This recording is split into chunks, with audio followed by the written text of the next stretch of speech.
तो हेलो दोस्तों, स्वागत है आपका अमित भैया एकेडमी बांदा पर। आज हम फिर से लेकर के आ गए हैं किताबें और लेखक का पार्ट 2। ठीक है, इससे पहले किताबें और लेखक यानी कि जो बुक्स एंड अर्थर है उसका पार्ट 1 मैंने ऑलरेडी बना रखा है। अगर अभी तक आपने उसका वीडियो नहीं देखा है तो आप डिस्क्रिप्शन पर जाकर देख सकते हैं या फिर चैनल पर विजिट कर सकते हैं। और जो प्लेलिस्ट बना रखी है, जिस प्लेलिस्ट पर मैंने वादा किया है आप लोगों से कि 15 दिन में 15 वीडियो और स्टैटिक जीके पूरी तरीके से कवर करवा दूंगा।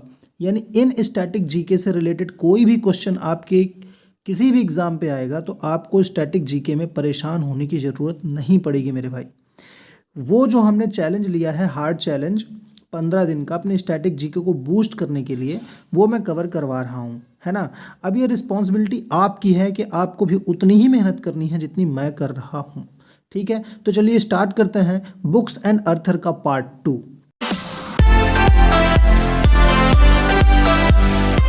तो जी हाँ, पहली आपकी यहाँ पर बुक है the story of my experiment with truth, यानी कि सच्चाई के साथ मेरा एक्सपेरिमेंट क्या है, किसके द्वारा लिखी गई? महात्मा गांधी की। यानी कि मैंने यहाँ पर देखोगे अगर ध्यान से तो 4 बुक यहाँ पर लिख रखी है महात्मा गांधी की, और एक एक बुक बहुत अच्छे से डिस्कस करेंगे और यहीं पे याद हो जाएगी, इस बात की मेरी गारंटी है। ठीक है, पहले यहाँ पर आप ध्यान से देखो, यहाँ पर लिखा है the story of my experiment with truth. देखो सच्चाई के साथ उन्होंने क्या एक्सपेरिमेंट किए महात्मा गांधी ने, उसके बारे में बताया हुआ है। आराम से याद कर लोगे, कोई ट्रिक की जरूरत नहीं है इसमें, कि सच्चाई के साथ उनके क्या क्या एक्सपेरिमेंट थे। The story of my experiment with truth. आपको इसको इंग्लिश में ही याद करना है, मैं बता रहा हूँ। आप इसको हिंदी मत इसका ट्रांसलेशन करने लग जाना कि यार अच्छा सच्चाई के साथ एक्सपेरिमेंट क्या थे, अच्छा अच्छा महात्मा गांधी ने एक्सपेरिमेंट कर दिया। नहीं, आपको इसको इंग्लिश है तो इंग्लिश से ही इसका नेम याद करना है, क्योंकि एग्ज़ाम में आपको इंग्लिश ही देखने को मिलेगी, आपको एग्जाम में हिंदी से नहीं मिलेगा। ठीक है मेरे भाई, तो वही मैं आपको बता रहा हूँ। चलिए दूसरा यहाँ पर देख लेते हैं, हिंद स्वराज और विलेज स्वराज। इन दोनों को साथ में याद रखो, जल्दी याद हो जाएगा।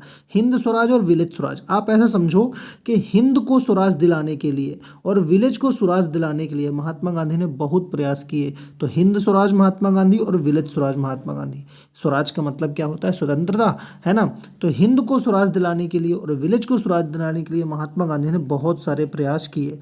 आप लोगों को पेन कॉपी उठा करके लिखते जाना है एक एक चीज़। ठीक है, इसके बाद यहाँ पर आया है इंडिया ऑफ माई ड्रीम्स, मेरे सपनों का Bharat. India of my dreams आपको याद इंग्लिश से ही करना है।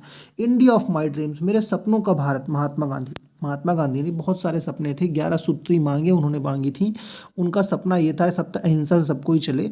तो इंडिया ऑफ माई ड्रीम्स अपने सपनों के भारत के बारे में वो यहाँ पर बता रहे हैं। आगे यहाँ पर अगली बुक है यहाँ पर कंस्ट्रक्टिव पार्लियामेंट, यानी संसद के बारे में बताया जा रहा है। और आपको पता है संसद का तो केवल एक ही शेर था अपने ज़माने में, Atal Bihari Vajpayee. Constructive parliament, parliament का मतलब संसद, अब संसद का केवल एक ही शेर था, कौन था? अटल बिहारी वाजपेयी। तो कंस्ट्रक्टिव पार्लियामेंट, पार्लियामेंट माने संसद, और संसद का एक ही शेर था, कौन था? अटल बिहारी वाजपेयी। जब संसद में दहाड़ते थे ना, आपको उनका एक भाषण याद होगा कि हम राज करने के लिए पैदा नहीं हुए, हमें सिर्फ और सिर्फ अपने देश को बचाना है और अपने देश के लिए तरक्की वाले काम करने हैं। उनका ये भाषण यूट्यूब पर बहुत ज़्यादा पॉपुलर है। तो कंस्ट्रक्टिव पार्लियामेंट, पार्लियामेंट का मतलब होता है संसद, और संसद के लिए संसद का सिर जाना जाते हैं अटल बिहारी वाजपेयी। चलिए आगे यहाँ पर बढ़ते हैं, मैं नास्तिक क्यों हूँ। मैं नास्तिक क्यों हूँ, भगत सिंह। आपको पता होगा कि भगत सिंह ज़्यादा ईश्वर पर भरोसा नहीं करते थे। ऐसा नहीं था कि वो ईश्वर को मानते नहीं थे, मानते थे, बट उतना उनका बिलीव नहीं था। और मात्र 21-22 साल की उम्र में उनकी डेथ हो गई, यानी कि उनको फांसी पर चढ़ा दिया गया। तो हो सकता है कि उनके विचार बदलते जैसे जैसे उनकी उम्र बढ़ती और ईश्वर को मानना वो चालू कर देते। बट जब उनकी डेथ हुई या फिर जब उनको फांसी पर लटकाया गया तो उन्होंने एक पुस्तक लिखी थी, मैं नास्तिक क्यों हूँ, भगत सिंह। बहुत पूछी जाने वाली पेपर में, एक अभी पिछले साल एसएससी के एग्जाम पर पूछी भी गई है ना, सीजीएल पे आई भी थे, मैं नास्तिक क्यों। आगे यहाँ पर बढ़ेंगे, a brief story of time. Story of time, Stephen Hawkings. ये इनके बारे में आपको बहुत अच्छे से पता होगा, स्टीफन हॉकिंग्स के बारे में। ये कौन है? ये जो है मतलब टाइम ट्रैवल के बहुत बड़े वो हैं। इन्होंने बहुत सारी चीज़ें बनाई हैं कि हम टाइम को कैसे कंट्रोल कर सकते हैं, टाइम को कैसे ट्रैवल कर सकते हैं, स्टीफन हॉकिंग्स ने ये सब चीज़ें बनाई हुई हैं। बेचारे आपने देखा होगा कि थोड़ा शरीर से दिव्यांग हैं, लेकिन उनके हाथ पैर कुछ नहीं काम करते हैं, लेकिन फिर भी उनका माइंड बहुत तेज काम करता है। तो टाइम से रिलेटेड है ना, the brief story history of time, time से रिलेटेड कौन है? Stephen Hawkings. एक दो बार पढ़ो, आराम से याद हो जाएगा। अच्छा, सीवी रमन के बारे में सब कोई जानता होगा। सीवी रमन की 2 मैंने किताबें यहाँ पर लिख रखी हैं, ध्यान समझना। द न्यू फिजिक्स, फिजिक्स का नोबेल पुरस्कार सीवी रमन को यहाँ पर मिला हुआ था, ठीक है। और Y the sky is blue, तो जैसे ही फिजिक्स की बात करोगे ऑटोमेटिक सीवी रमन क्लिक हो जाएगा। और Y the sky is blue, यानी कि स्काई ब्लू क्यों है, नीला क्यों है? तो भाई साहब आप बताओ, ये भी एक फिजिक्स का ही सवाल है। Y the sky is blue, यानी आकाश नीला क्यों है? तो फिजिक्स का सवाल है, और फिजिक्स में कौन टॉपर है? हमारे सीवी रमन। तो इसको बस रिलेट करके आपको याद करना है, ऑटोमेटिक आपको याद हो जाएगा। मैं एक बार फिर से फटाफट यहाँ पर पढ़ देता हूँ। The story of my experiment with truth, Mahatma Gandhi. Hindu Swaraj विलक स्वराज, दोनों को आपको साथ में यहाँ पर पढ़ना है, महात्मा गांधी। इसके बाद यहाँ पर इंडिया ऑफ माई ड्रीम्स, मेरे सपनों का Bharat, Mahatma Gandhi. Constructive parliament, parliament माने संसद, संसद का केवल एक ही शेर है, अटल बिहारी वाजपेयी। मैं नास्तिक क्यों हूँ, Bhagat Singh. Brief history of time, ये हो जाएगा स्टीफन हॉकिंग्स। और द न्यू फिजिक्स, ये हो जाएगा C V Raman. Why the sky is blue, C V Raman. ठीक है मेरे भाई, थोड़ी सी और बची हुई हैं, उनको भी देख लेते हैं। जी हाँ, ये है। इसके बाद अगला यहाँ पर है द इंडियन स्ट्रगल और द इंडियन पिलग्रिम्स, इन दोनों को साथ में याद करना है। द इंडियन स्ट्रगल और इंडियन पिलग्रिम्स, क्योंकि दोनों सुभाष चंद्र बोस द्वारा लिखी हुई पुस्तकें हैं, द इंडियन स्ट्रगल और द इंडियन पिलग्रिम्स। ठीक है मेरे भाई, देखो इसको समझो कैसे आप याद करोगे। आपको पता होगा कि जो सुभाष चंद्र बोस हैं वो एक ऐसे व्यक्ति थे जिनके डर से ही अंग्रेज भागे हैं। यानी सबसे ज़्यादा खौफ, सबसे ज़्यादा डर अगर अंग्रेज़ों के दिल में किसी का था तो वो था सुभाष चंद्र बोस का। इन्होंने भैया अपने दम पर आर्मी खड़ी कर दी थी, अपने दम पर ऐसी आर्मी, आज़ाद हिंद फौज की ऐसी आर्मी खड़ी कर दी थी कि उसके सामने अंग्रेज टिक ही नहीं पाते मेरे भाई। ठीक है, तो अब इनकी तो स्टोरी हो गई, अब इसको यहाँ पर समझते हैं। द इंडियन स्ट्रगल, कि भारतीयों के क्या स्ट्रगल रहा है। Indian pilgrims, Indian struggle, Indian pilgrims, आपको याद ही करना है, सुभाष चंद्र बोस की 2 पुस्तकें हो जाती हैं। ठीक है, अब आगे यहाँ पर देखते हैं। यहाँ पर लिखा है द इंडिया स्टोरी। अच्छा, इसको समझना, द इंडिया स्टोरी क्या है। इंडिया स्टोरी लिखा है बिमल जलान। अच्छा, बिमल जलान कौन थे? आरबीआई के पूर्व गवर्नर थे बिमल जलान। ठीक है, अब कैसे याद करोगे? यानी इंडिया की स्टोरी, देखो इंडिया की स्टोरी किसको पता है? बिमल को पता है। इंडिया की स्टोरी किसको पता है? बिमल को पता है। ऐसे याद करो, इंडिया की स्टोरी किसको पता है? बिमल को पता है। द इंडिया स्टोरी किसकी पुस्तक है? बिमल जलान की। ऐसे याद कर लो। रैकेट मेरी दुनिया, साइना नेहवाल, बहुत अच्छी बैडमिंटन खेलती है, आपको पता होगा। तो रैकेट मेरी दुनिया, साइना नेहवाल। सर्व टू विन, यानी जीतने की इच्छा, किसने? नोवाक जोकोविच, सर्बिया के रहने वाले हैं, सबको पता होगा। सर्व टू विन, यानी कि मैं जीतने के लिए सेवा करता हूँ, इसका मतलब है नोवाक जोकोविच।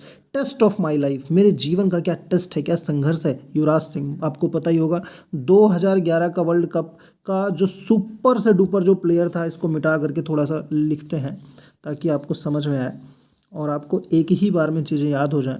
मेरी इस बात की बहुत अच्छी सी गारंटी मैं आपको देता हूं, अगर आपने 2-3 बार वीडियो को देख लिया ना तो इन पुस्तक आपको कभी नहीं भूलेंगी, ये किताबें आपको कभी नहीं भूलेंगी।